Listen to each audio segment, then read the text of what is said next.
Retomamos la conversación con Alejandro Requeijo, a quien quiero felicitar por esta información, por esta exclusiva, por estos audios que hoy publicaba en su periódico, así que enhorabuena, Alejandro. Vamos a ver, ¿cuál era el plan inicial? Porque está claro el resultado, esa matanza en las Ramblas, después huyeron a Cambrils, pero queda claro que el plan inicial era otro de mayor envergadura, si cabe. Sí, vamos a ver, lo que declara este detenido, Houli Shemlal, es que ahí había, dentro de lo que era la célula, había como una especie de grupo dirigente donde unos tenían más información que otros. Lo que él dice es que a ellos lo único que le dijeron abiertamente es que querían borrar la Sagrada Familia, pero no les explicaron ni cómo ni cuándo. Siempre les decían que lo más importante era terminar de preparar la carga explosiva. Como todos sabéis, luego se produce la explosión fortuita en Alcanar, todo se precipita, alquilan las furgonetas y se produce el atropello en la Rambla y el intento de imitación de ese mismo tipo de ataque luego en Cambrils. Explosión en Alcanar. ¿Qué hubiera pasado si no se hubiese producido, Alejandro, esa explosión en Alcanar y hubiesen conseguido sus planes iniciales? Bueno, pues su plan inicial pasaba por detonar toda esa carga explosiva. Estamos hablando de decenas de bombonas de butano. Ellos, el plan que tenían era meter la carga explosiva. Recordemos, un tipo de explosivo que utiliza habitualmente Estado Islámico, conocido como la madre de Satán, meterlo en fundas de almohada, luego dentro de las bombonas de butano y hacerlo explosionar desde la distancia, es decir, por control remoto, cerca de lo que sería la estructura de la Sagrada Familia. ¿Cómo ha sido la radicalización de estos jóvenes? Porque está claro, Requeijo, que a las preguntas de la fiscal, por cierto, y ministra, se da a entender que el imán de Ripoll les radicaliza, que ellos ya no venían, digamos, con esta interpretación yihadista o radical del Islam, sino que es este imán de Ripoll. Y encima no lo hizo en un sótano, sino a plena luz del día. Sí, vamos a ver, es un proceso de radicalización al uso. Durante los últimos años, como sabes, se ha hablado mucho de la autorradicalización en casa, de las nuevas tecnologías. No, en este caso es un imán, en este caso el imán de Ripoll, llega a la mezquita de Ripoll, empieza a establecer contacto con unos pocos. Estamos hablando de Younes Abu Yaqub, el que hizo el atentado en la Rambla, estamos hablando de Mohamed Hishami, que es otro de los líderes de la cúpula, y el imán era con quien trataba. Luego esos cabecillas hablaban con el resto del grupo.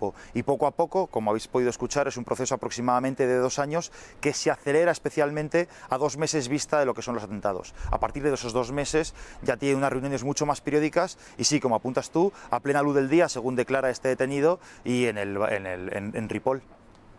Alejandro, te lo tengo que preguntar, ¿qué medidas te consta que se están tomando, si es que se ha tomado alguna medida, para evitar este tipo de radicalizaciones por parte de los imanes de las diversas mezquitas que hay en nuestro país? Sobre todo la gran población musulmana evidentemente se concentra en Cataluña, pero no sé si a raíz de lo que ocurrió, a raíz de saber que este imán ha sido quien ha radicalizado a estos jóvenes, a estos terroristas, ¿se ha hecho algo, se han tomado más medidas para evitar esta radicalización? Pues vamos a ver, lo que a nosotros nos trasladan las fuerzas y cuerpos de seguridad del Estado, los expertos en la lucha antiterrorista, es que hay una gran implantación, por así decirlo, de confidentes o de control, incluso con los propios imanes, en la gran mayoría de los centros de culto, vamos a decirlo así, oficiales. Pero es verdad que hay un gran número de centros de culto que no están controlados, que están en garajes, que están en bajeras, y esa es la gran preocupación de las fuerzas y cuerpos de seguridad del Estado. Históricamente se ha hablado siempre del modelo marroquí.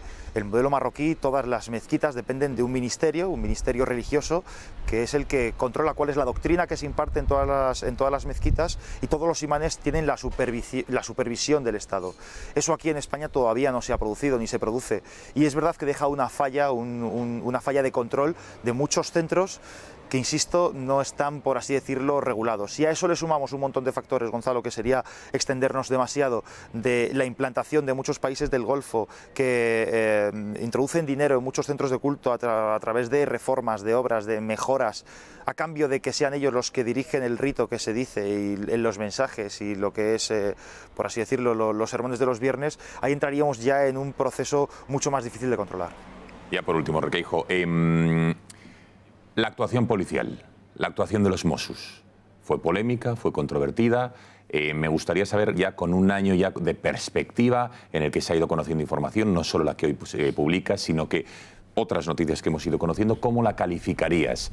¿Cómo consideras que fue la actuación policial previa para evitar, y las pesquisas policiales para evitar este tipo de atentados, y sobre todo la posterior, una vez se produjeron y con todo lo que ocurrió en Cambrils? Pues vamos a ver, a mí no me gusta eso de señalar con el dedo una vez que ha pasado, pero es verdad que en este tipo de situaciones yo creo que como ciudadanos tenemos que exigir respuestas y hacernos preguntas, sobre todo para que no se vuelva a repetir. Tú me haces esa pregunta en concreto. Vamos a ver, yo creo que interpela a todas las fuerzas y cuerpos de seguridad del Estado.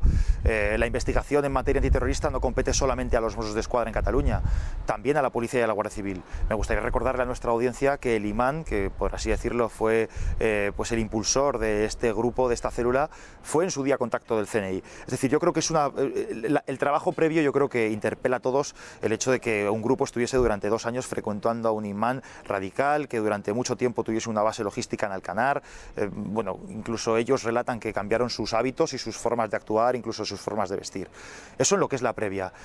A partir de lo que es la explosión en Alcanar, yo creo que también hay muchos errores. Y yo creo que tenemos que decirlo abiertamente y sin ánimo, insisto, de señalar de manera injusta a los investigadores. Pero me gustaría recordar varias cosas. En la casa de Alcanar, según consta en el sumario, había hasta un padrón, un formulario de padrón en el que el autor de la matanza de la Rambla se había empadronado en la casa que habían ocupado en Alcanar.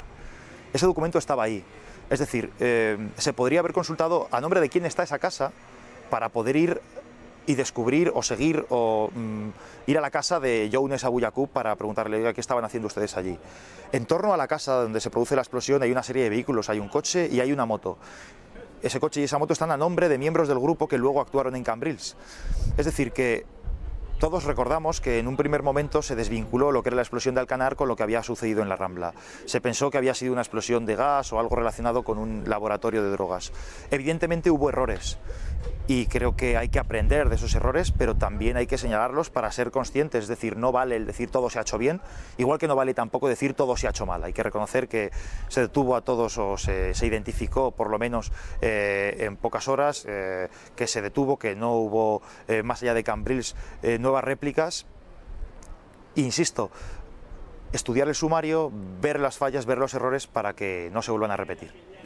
Alejandro Requeijo, periodista de Voz Populi, gracias por haber atendido a las cámaras del Gato. Enhorabuena y muy buenas noches.